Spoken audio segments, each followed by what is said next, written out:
நான் 8ஆம் வகுப்பு படிக்கும்போது அவர் எழுதிய நான் ஏன் பிறந்தேன் என்கிற ஆனந்த விகடனில் வெளியான அவரது சுயசரிதை தொடரின் தொகுப்பை படித்தபோது அவர் நடிகர் மட்டுமல்ல, அதற்கு அப்பாலும் பல்வேறு ஆளுமை திறன் கொண்ட சிந்தனை வளம் கொண்ட மனிதர் என்று புரிந்தது.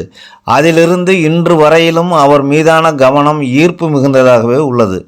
அதில் ஒன்றுதான் அறிஞர் அண்ணா அவர்களை பற்றி ரங்கூனில் அவரது 52வது பிறந்தநாள் விழாவில் மக்கள் திலகம் அவர்கள் பேசிய இந்த பேச்சும்.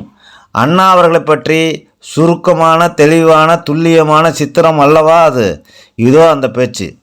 நான் அறிந்தவரை திராவிட மக்களுக்கு, குறிப்பாக தமிழ் மக்களுக்கு கிடைத்துள்ள பெருந்தகை அறிஞர் அண்ணாவைப் போல் எழுத்தாலும் பேச்சாலும் சொல்லாலும் செயலாலும் அன்பாலும் நல்லறத்தின் வழி நிற்கும் பண்பாலும் அமைதி ஆனால் ஆர்த்தெழுந்தால் புயல்தான் என்ற உணர்வாலும் அரசியல் அறிவு என்பது மக்களின் வாழ்க்கைக்கு பயன்படாத வரட்டு தத்துவம் அல்ல, இருளில் கிடக்கும் மக்களுக்கு வாழ்வின் ஒளியை காட்டும் அரும் பணிதான் அரசியல் என்பதை விளக்கும் திறனாலும் தொட்டது துளங்கும் பட்டது துளிர்க்கும் என்பது போல் போராட்டம் என்றாலே வெற்றிதான் என்ற புதியதோர் இலக்கணத்தை ஏற்படுத்திய பேராற்றலாலும் ஒப்பாரும் இக்காரும் இல்லாத மாபெரும் தலைவராய், உலகிலேயே எந்த தலைவரும் பெறாத பெரும் பேரான ஒரு நாட்டின் மக்களுக்கு அன்பு அண்ணனாய் விளங்குகின்ற தலைவர் இல்லை என்றே கூறுவேன்.